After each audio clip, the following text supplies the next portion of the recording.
ang anghel nga nagbantay sa Eden. Mao ang kirubim nga gitudlo sa Dios aron bantayan ang tanaman sa Eden.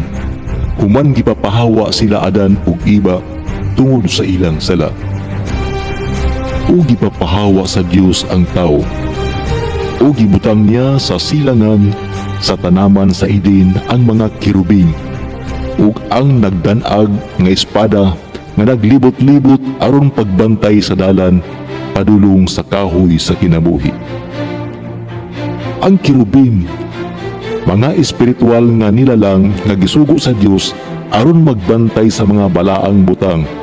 Sa kaso sa Eden, sila ang nagbantay sa dalan paingon sa kahoy sa kinabuhi aron walay bisan kinsa na makasulod pag-usab.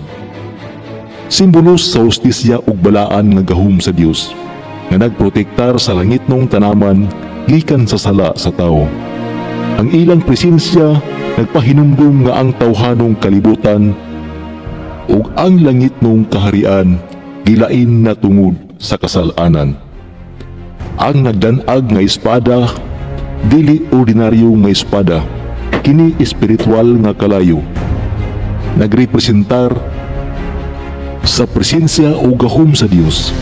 Naglibot-libot kini aron walay bisan usa nga makasulod nga wala tuguti sa Dios. Sa ubang bahin sa Biblia, sama sa Ezekiel ug sa Exodo, ang kirubim gihulagway nga adunay mga pako, adunay dagway nga hayop ug tawo. Simbolo sa kalig-on, kaalam, gahom ug espiritualidad. Ug naglingkod duol sa trono sa Dios.